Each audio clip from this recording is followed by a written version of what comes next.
Let's go over the basics of the bird dog row.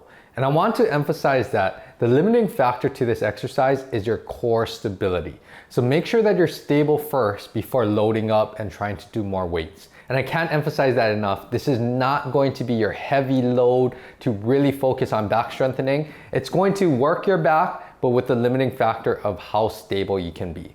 So just like the bird dog, we are going to get in a good position, keeping your body centered, square to the ground. I actually put this blue tape on the bench here so that you can visualize we're trying to keep our spine and the center of our face or our nose right over this blue tape, the center of the bench. Just like the bird dog, you want to have that nice spiral line connection, connecting one shoulder, core to the opposite hip. Make sure that you are utilizing your hip and you're not trying to push into the ground with your shin or use your toe to support more. You should have that lower leg relaxed and really focus on creating tension in your hip. And from there, you can grab your weight. Let's get in a good position on the bench. So you are going to have your shoulder right over your hand and you're going to have your opposite knee right underneath your hip. Again, you want to keep your body as stable as possible, shoulders and hips square to the ground, and prevent that spine from rotating or moving laterally or shifting in any way. So you are going to be nice and stable. This back leg again is going to reach straight back. Keep that neutral spine, keep your core nice and tight. And from here, we are going to balance and you have to work around the bench. So you are going to roll up and roll outside of the bench. The weight should be light enough where you can actually guide it outside of the bench so the dumbbell does not hit the bench. And from here, you're going to do nice and controlled reps.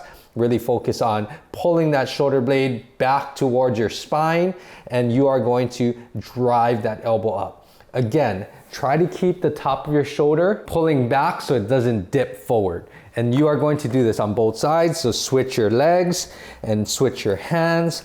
Reach straight back, be nice and stable, and you are going to roll straight up into your stomach and control it back down.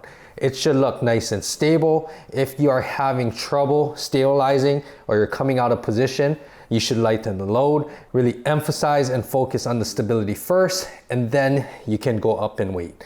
When you're done, you can just rest the weight on the bench, and that is your bird dog row. For an increased challenge, you can do this with a water ball or something that's a little bit more unstable. And again, it just challenges that core stability more in this bird dog position. Again, focus on that position, that nice bird dog position, and then feel nice and stable and pull that shoulder blade back into your spine. And that's how you're gonna maximize the benefit of the bird dog row.